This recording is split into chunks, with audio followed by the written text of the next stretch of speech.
नमस्कार, उत्तर प्रदेश बुलेटिन में आप सभी का बहुत बहुत स्वागत है। मैं हूं आपके साथ दीपिका। तो चलिए बढ़ते हैं कुछ खास खबरों की ओर। खबर बिजनौर से है, जहां बिजनौर में दिन दहाड़े अज्ञात द्वारा महिला के बैग से लाखों रुपए उड़ाने की सूचना से क्षेत्र में हड़कंप मच गया। आरोप है कि महिला का बैग कटा हुआ था और उसमें 2,35,000 रुपए गायब मिले। घटना की सूचना से स्थानीय पुलिस में हड़कंप मच गया। महिला की तहरीर के आधार पर पुलिस जांच पड़ताल में जुट गई है। दरअसल ये पूरा मामला बिजनौर के नजीबाबाद थाना क्षेत्र का है, जहां दोपहर बाद पीड़िता महिला शशि रानी बैंक से 6,35,000 निकालकर वापस लौट रही थी कि अज्ञात उसके द्वारा कोट द्वारा मार्ग पर पीड़ित महिला रानी के बैग से 2,35,000 उड़ा दिए हैं। महिला बैंक से पैसा निकालकर रिक्शा में बैठकर घर जा रही थी। रिक्शा में बैठने के बाद महिला ने जब अपने बैग चेक किया तो महिला के होश उड़ गए।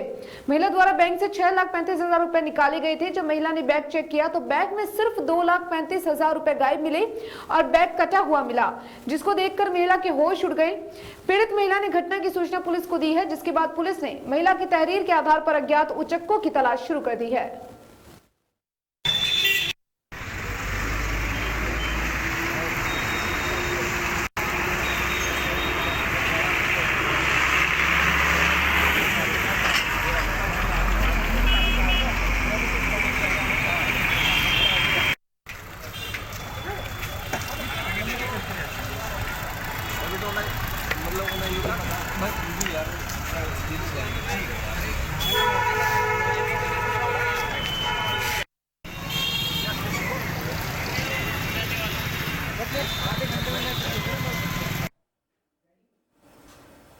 खबर ललितपुर से है। उत्तर प्रदेश सरकार ने बुंदेलखंड क्षेत्र के विकास के लिए अहम कदम उठाते हुए ललितपुर को एयरपोर्ट निर्माण के लिए सैद्धांतिक मंजूरी प्रदान कर दी है। मुख्यमंत्री की इस घोषणा से ललितपुर जनपद के लोगों में चेहरे से खिल उठे हैं। आपको बताते हैं कि बुंदेलखंड के विदेश क्षेत्र झांसी, चित्रकूट व सोनभद्र में पहले से ही एयरपोर्ट के विकास का कार्य प्रगति पर है।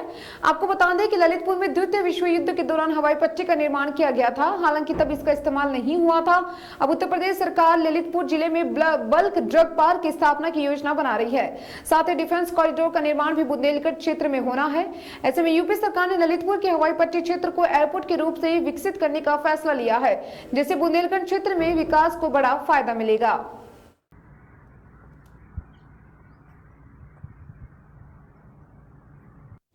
ललितपुर हवाई पट्टी सेकंड वर्ल्ड वॉर में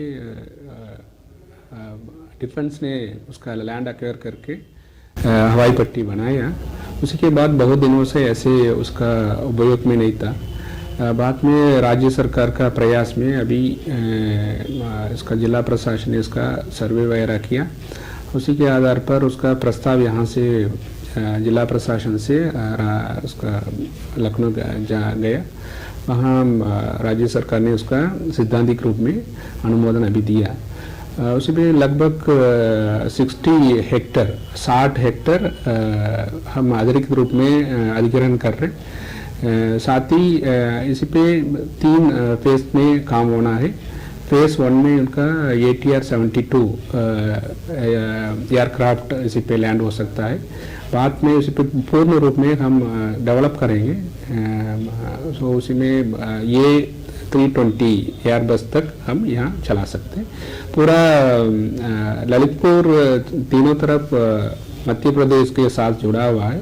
इसी पे आसपास कोई भी एयरपोर्ट फुल फ्लेज्ड एयरपोर्ट नहीं है। लगभग ग्वालियर या भोपाल दोनों 250 किलोमीटर के ज़्यादा दूर पे है, इसलिए यहाँ इस पे वायबिलिटी अच्छा है।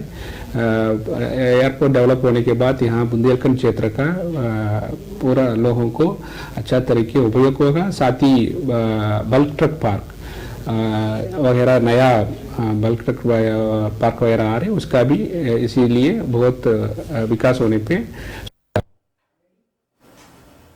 खबर मैनीपुरी से है। टीकाकरण के नियमित संचालन हेतु भारत सरकार एवं उत्तर प्रदेश प्रशासन द्वारा जारी निर्देशों के अनुपालन में 14 जनवरी की देर शाम आंगरा मंडलीय वैक्सीन डिपो से पुलिस परीक्षा में कोविड-19 वैक्सीन की 8,700 डोज आपूर्ति की जा चुकी है। 16 जनवरी को जनपद के 3 सत्रों पर बर्न वार्ड, जिला चिकित्सालय, सामुदायिक स्वास्थ्य केंद्र कुचेला एवं सामुदायिक स्वास्थ्य केंद्र जागीर राष्ट्रीय टीकाकरण का शुभारंभ किया गया, जिसकी तैयारियां स्वास्थ्य विभाग की ओर से पूरी कर ली गई है और पूरी सुरक्षा के इतिहास के साथ इस राष्ट्रीय टीकाकरण का शुभारंभ करवाया जाएगा। जाएगा।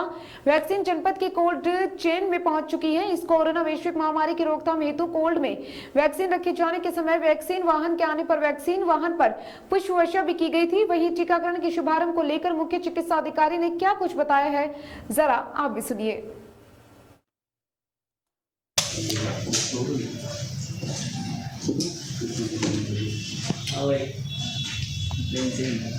नहीं होते हैं या जो है मतलब डॉक्टरों की कमी से तो पूरा ही प्रदेश जूझ रहा है। तो ऐसी जगहों के लिए संडे के एक हम लोग रविवार के दिन वहाँ पे कैंप का आयोजन करना शुरू किया। तो वो जो कैंप में उससे सारे लोग जाते हैं और जो मतलब डॉक्टर जो रोज नहीं पहुँच सकते वहाँ पे पहुँचते हैं और जनता को लाभ देते हैं। उसके अलावा पोषण से संबंधित सुविधाएं और जो शिशु कल्याण से संबंधित सुविधाएं भी वहाँ पर दी जाती हैं। और गोल्डन कार्ड वाले कैंप जो आयुष्मान के गोल्डन कार्ड के कैंप है वो खासतौर से उसके लिए है। ये इसको ठीक करके बहुत गंदा पहले रहता था। कोल्ड चेन बन गई है। कोल्ड चेन के बगल में सब पूरी जाली से कवर कर दिया गया है, जिससे आम लोग या गलत तरीके से उल्टा काफी सुधार किया गया था। सर प्रेस वार्ता बुलाई गई है कोविड टीकाकरण को लेकर, क्या कहेंगे सर, किस तरीके से टीकाकरण किया जाना है? ये कल हम लोगों को वैक्सीन यहाँ से प्राप्त हो गई थी आगरा से शाम को, और इसमें जो है अभी हम लोगों को 3 सत्रों पर लॉन्च सेशन करना है और एक सत्र पर 100 लोगों को वैक्सीन लगाई जाती है। इस प्रकार अभी हम लोगों को कल 300 लोगों को वैक्सीन लगाना है, जिसमें हमारे स्वास्थ्यकर्मी सरकारी एवं निजी संस्थानों के जो स्वास्थ्यकर्मी हैं वो उनको जो चिन्हित करके लगाया जाएगा।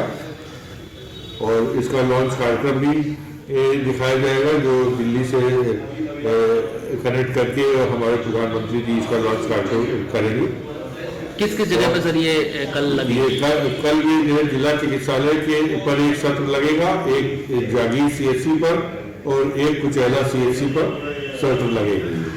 सर 3 जगह पर लगेगा। कितने लोगों को सर प्रथम? 300 लोगों को इसमें करना है, जैसा कि हम बता चुके 300 लोगों को लगेगा। उसके बाद जो निर्देश होंगे इसमें हमारे जो स्वास्थ्यकर्मी हैं वो 7051 स्वास्थ्यकर्मी अब तक चिन्हित हुए हैं, जिसमें 6041 से लगभग ये सरकारी क्षेत्रों के हैं और 1040 निजी चिकित्सालयों के।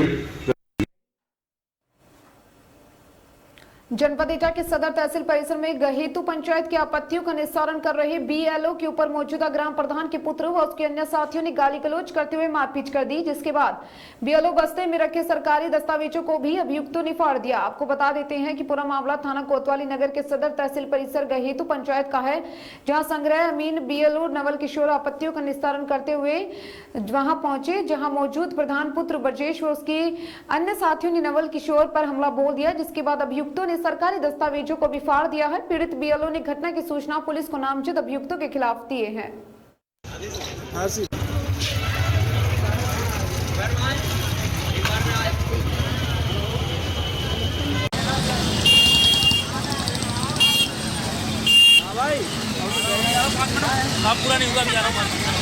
क्या नाम है आपका? नवल किशोर।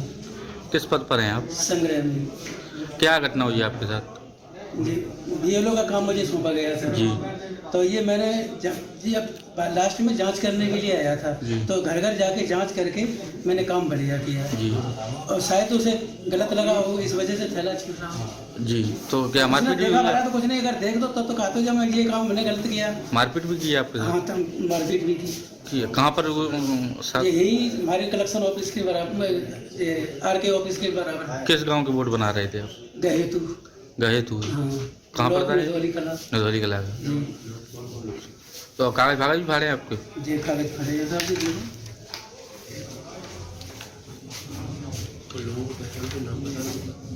तो क्या नाम है उनका जिन्होंने मारपीट की?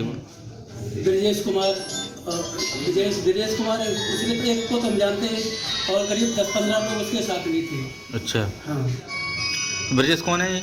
वो मतलब उस समय उनकी वहाँ प्रधान है, इस समय मौजूद है। अच्छा, उनकी। हाँ। तो पूरा मामला नदौली कला के अंतर्गत गाँव गहेतु का है? गहेतु का।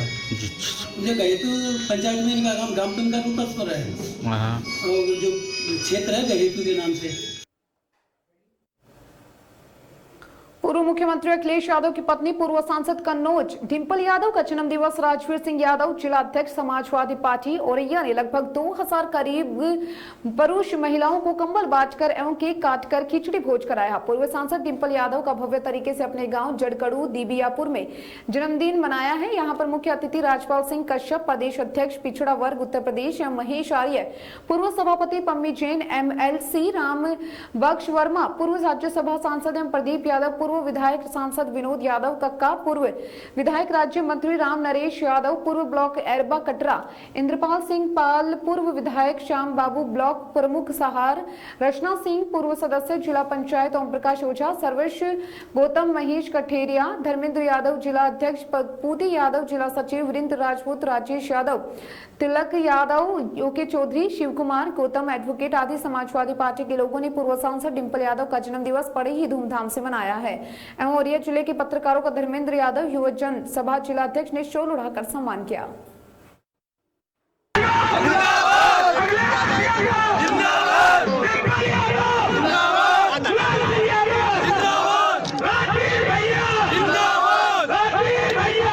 चाहिए गरीब जनता को जो आज यहाँ पर आके देखे। आज श्रीमती डिंपल यादव जी के जन्मदिन पे हम यही कहना चाहेंगे कि ऐसी शख्सियत का जन्मदिन है जो भारतीय संस्कृति, संस्कार और शालीनता का प्रतीक हैं और जन्मदिन पे उनको ढेर सारी शुभकामनाएं और बधाई देता हूं कि आज जिस तरीके से गरीबों के लिए माननीय अखिलेश यादव जी ने 500 रुपये महिलाओं को समाजवादी पेंशन दी थी, कन्या विद्याधन दिया था, सब बंद हो गया महिलाओं का।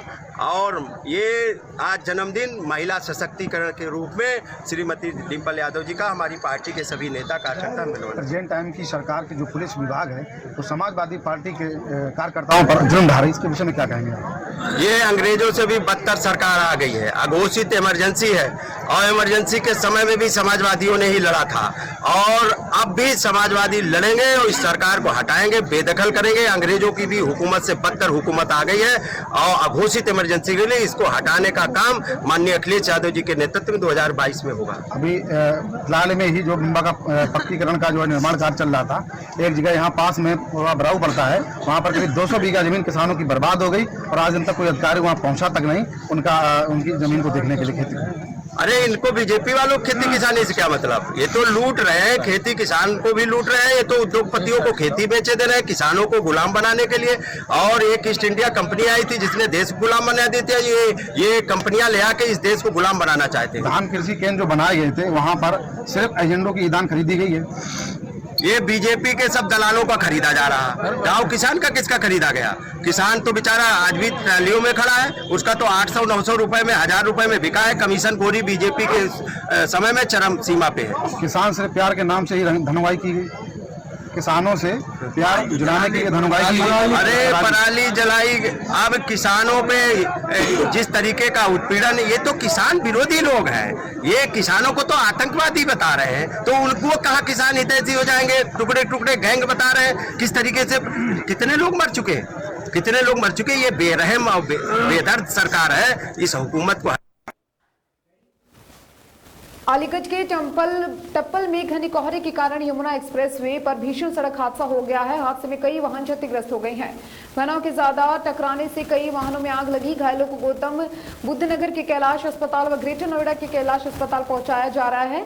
देश भर में सर्दी का प्रकोप बढ़ता ही जा रहा है। इसमें सड़कों पर शीतलहर और घने कोहरे की चादर बढ़ी हुई है। वहीं आज अलीगढ़ के टप्पल पर यमुना एक्सप्रेसवे पर लगातार चल रही शीतलहर और कोहरे की वजह से जबरदस्त हादसा हो गया।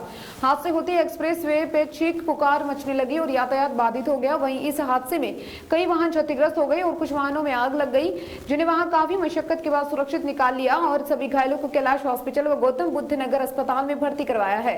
पुलिस के द्वारा दी गई जानकारी के अनुसार लगभग 1 दर्जन लोग घायल हुए और यातायात को चालू करवा दिया गया है। वहीं जानकारी देते हुए वाहन चालक ने बताया कि कोहरे के कारण उसकी गाड़ी अनियंत्रित होकर पलटी खा गई है। जैसा कि वह अपनी गाड़ी से उतरे तो पीछे से आती गाड़ी स्विफ्ट डिजायर भी अनियंत्रित होकर टकरा आ गई थी। स्विफ्ट डिजायर के टकराने से तुरंत गाड़ी लॉक हो गई, जिसमें बैठे दंपति को शीशा तोड़कर गाड़ी से बाहर निकाला गया। जानकारी देते हुए क्षेत्राधिकारी ने बताया कि सुबह लगभग 7 बजे घने कोहरे के कारण भीषण सड़क हादसा हुआ। वहीं एक के पीछे एक आती गाड़ियां लगातार टकराती गई और हादसा हो गया। लगभग आधा दर्जन गाड़ियां क्षतिग्रस्त हुई है, जिनमें कुछ गाड़ियों में आग भी लगी है। फिलहाल घायलों को गौतम बुद्ध नगर अस्पताल में भर्ती करवाया जा चुका है, जहां उनका उपचार चल रहा है। किसी भी प्रकार की जनहानि नहीं हुई है।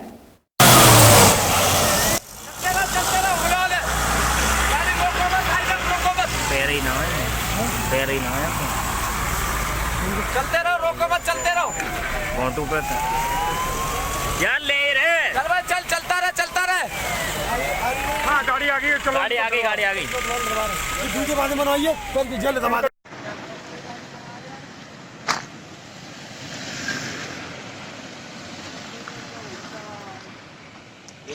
साइड की जगह मैंने फिर गाड़ी साइड दबा दी अपने को बचाने के लिए। मैं बच्चा मेरी गाड़ी का तरफ हल्का सा बम्पर लगा था, मेरे पीछे स्विफ्ट आई, स्विफ्ट वाले ने पूरी गाड़ी मारी, मेरी गाड़ी अंदर घुस गई। स्विफ्ट गाड़ी की ऑटोमेटिक गाड़ी थी, स्विफ्ट गाड़ी हो गई लोग।